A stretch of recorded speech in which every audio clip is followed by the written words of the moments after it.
Olá, o meu nome é Tânia e este é mais um vídeo para o canal Livros Sem Perguntas. Chegou o mês de outubro e com ele aquele momento pelo qual eu anseio muito, que é escolher as minhas próximas leituras. E sem mais demoras, vamos a isso. Então, para os livros de não ficção, vamos ver o que é que nos vai calhar. Tan, tan, tan, tan. Deixa-me pausar. E saiu 10 livros que estragaram o mundo de Benjamin Wicker. Tan, tan, tan, tan. E agora vamos para os livros soltos de ficção estrangeira. Entretanto,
vamos agora às sinopses. Vamos começar pela sinopse do livro de não ficção de 10 livros que estragaram o mundo.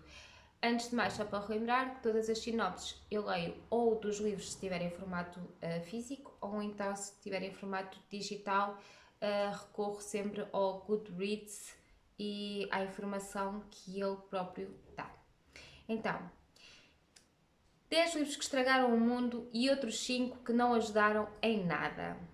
O bom senso e um pouco de lógica nos advertem que, se ideias têm consequências, então más ideias têm más consequências. E ainda mais óbvio, más ideias escritas em livros tornam-se muito duráveis, afetam gerações e mais gerações e ampliam a miséria do mundo. Eu afirmo, portanto, que o mundo seria hoje um lugar demonstravelmente melhor se os livros que estamos prestes a discutir jamais tivessem sido escritos.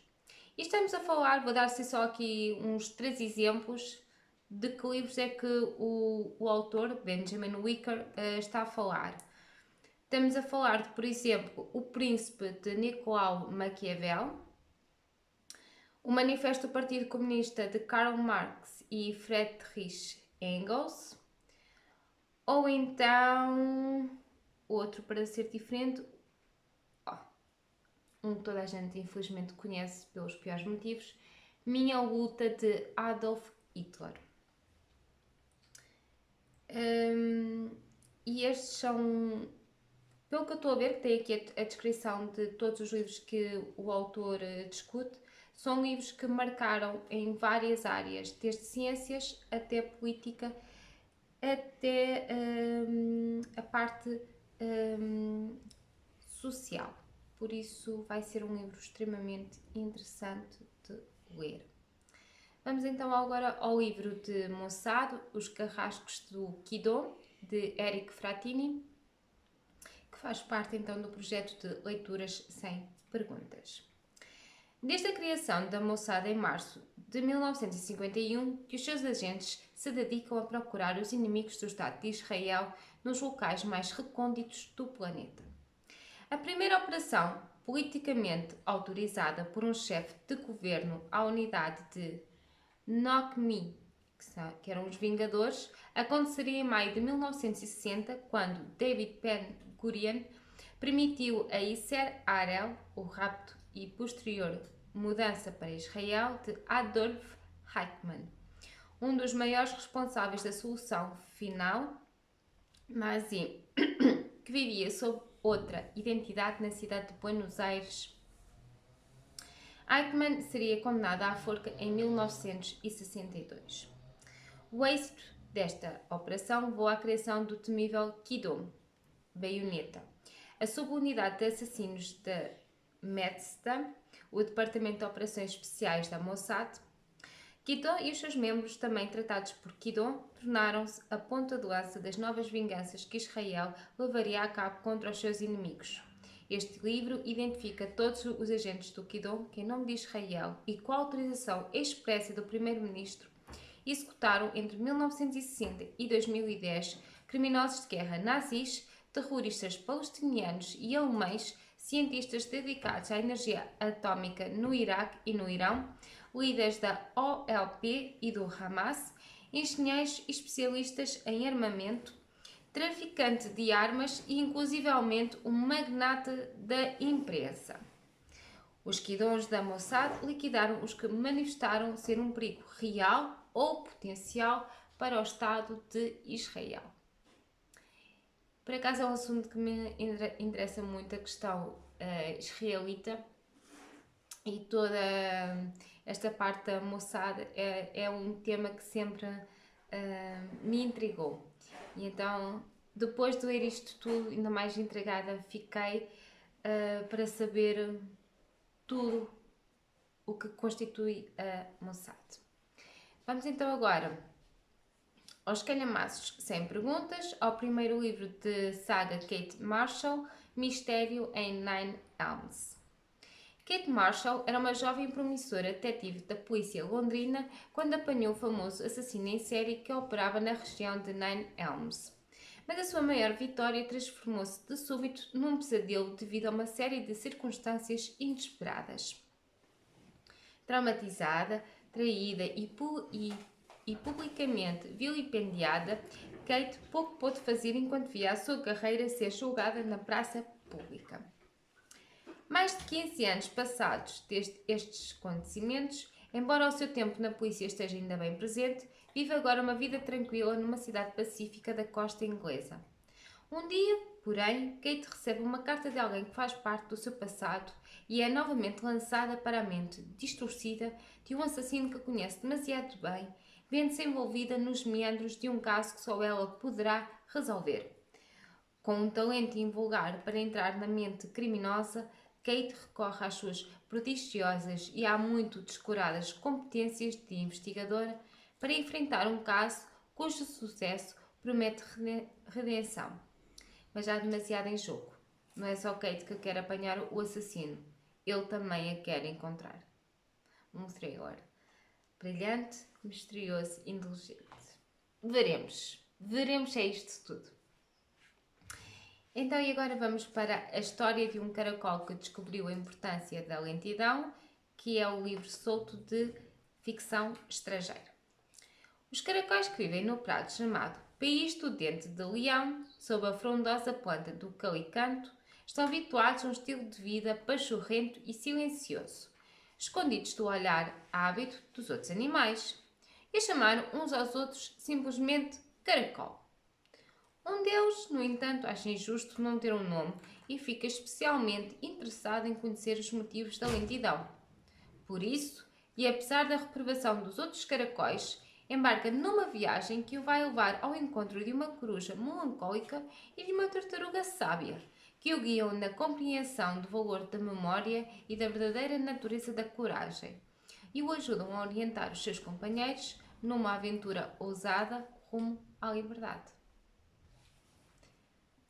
Cheira-me que isto é um livro demasiado fofo, mas cheio de significado. Vamos então agora ao livro A Noiva Judia, de Nuno Nepomuceno, que tem esta capa lindíssima. Esta é a lombada e este é o Nuno Nepomuceno com a sinopse. Pronto, como eu já disse, isto é o último livro da saga de Afonso Catalão, que diz o seguinte: o corpo de um homem espancado até à morte é encontrado numa praia deserta.